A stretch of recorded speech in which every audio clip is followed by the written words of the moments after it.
শকুন্তলা পার্টির রাতে স্বামীকে সুখবরটা দিলেন এবং দীপনারায়ণ সিংহ আনন্দে আত্মহারা হয়ে গেলেন। অথচ পরের দিন সকালে বিশ্বস্ত ডাক্তার পালিতকেও কিচ্ছু জানালেন না। যে খবরটা সবাইকে ঢাকঢোল পিটিয়ে বলার কথা সেটা দুজন ডাক্তার ছাড়া কেউ জানল না। আমার সন্দেহ ওরা যদি ডাক্তার না হতেন তাহলে জানতেও পারতেন না। শকুন্তলা স্বামীকে সুখবরটা দিয়েছেন এটা আমাকে বলার পরেই হঠাৎ অজ্ঞান হয়ে গেলেন। বিষয়টা যদি সহজ দাম্পত্যই হয় তাহলে ডক্টর পালিত এই খবরটা পেয়ে এতটা অবাক হলেন কেন? সবকিছু একেবারে ব্যাকা ব্যাকা করে দেখে। এই না, বুঝলাম না, তাহলে প্রেগনেন্সিটা বলছো? সম্ভব নয়। কেন? দীপনারায়ণ সিং 5 মাসের জন্য শয্যাশায়ী ছিলেন আর শকুন্তলা 3 মাসের অন্তঃসত্ত্বা। হিসেব মিলছে? আর ঠিক এই কারণেই ডক্টর পালিত খবরটা পাওয়ার পর ওরকম অবাক হয়েছিলেন। হয়তো ভদ্রতাবশত কিছু বলতে পারেননি, আর বাকি রইল অভিসার। সেটাও তো যদি চড়ার কোনো উপায় নেই। কেন টেলিফোন? বাড়িতে একটাই টেলিফোন লাইন, সেটা জমিদারের ঘরে, অপারেটর পার্সোনাল। শকুন্তলার কুটিরে দুষ্মন্ত। নর্মদা নাকি জগন্নাথ?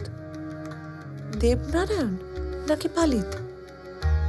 পালিত দুষ্মন্ত নয়, ওকে ভাড়া করে কাজটা করানো হয়েছে। আর দেবনারায়ণের মতো একটা অকাল কুষাণ্ডর সঙ্গে শকুন্তলা সিং এর সহজে পড়বে না। ও যদি করে তাহলে টাকার জন্য করবে। দীপনারায়ণকে কেন খুন করা হলো? শকুন্তলা সুখবরটা স্বামীকে দেয়নি, দিলেও নিজে বাঁচতে পারত না। আর কোনোভাবে যদি দীপনারায়ণ সিংকে সরিয়ে দেওয়া যায় তাহলে এটা প্রমাণ করা খুব সহজ হবে যে শকুন্তলার গর্ভে যে সন্তান বড় হচ্ছে সেটা তার নিজের স্বামীর। তোমার কি মনে হচ্ছে বলো তো?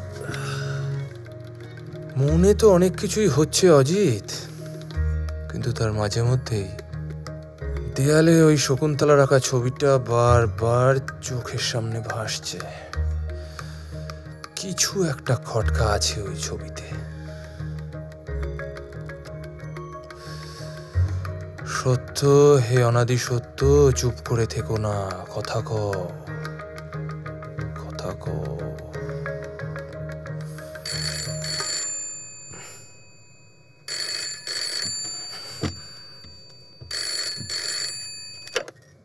Hello. I'm Shakuntala Singh speaking. May I speak to Mr. Bakshi? Speaking.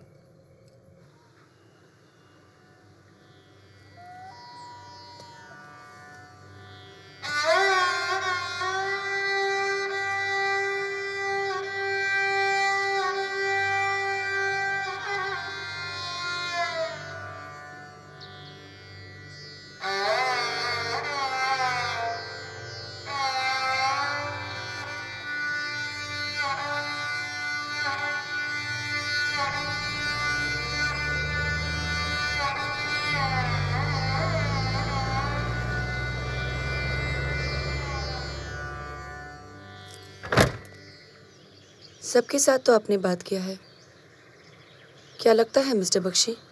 आपको किसी पे शक है? है। कौन? देवनारायण और चांदनी। उनकी तबीयत बिगड़ने में और उनकी मौत के पीछे उनका भी हाथ हो सकता है। शराब तो देवनारायण उनसे भी ज्यादा पीते थे। उनके लिवर में तो कोई दिक्कत नहीं, लेकिन सुनने में तो यह आ रहा है कि आपके पति उनको नशे में बेहोश रखते थे। बनारस के अगल बगल का 2 जिला हमारा है बख्शी बाबू। देवनारायण से ये संभाला नहीं जाता। और रही बात जायदाद की, वो तो मेरे पति ही संभाल सकते थे। शायद यही उनके मोटिव थे। यही है बख्शी बाबू। और कभी कदार देर रात को मैंने चांदनी को देखा है, पीछे के रास्ते से किसी को अंदर लाते हुए। उसको पहचाना आपने? देवनारायण और चांदनी ने मिलकर ये काम किया है।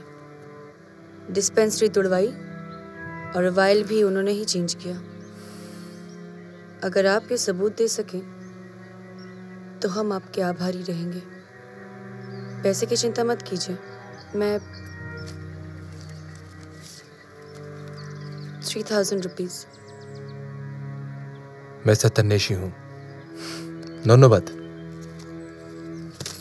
सच हमने बता दिया बख्शी बाबू, आपको सबूत देना है बस। Good day. वो तो शाम को पता चलेगा। दिन अच्छा था या नहीं। सावन आयो रे सखी सावन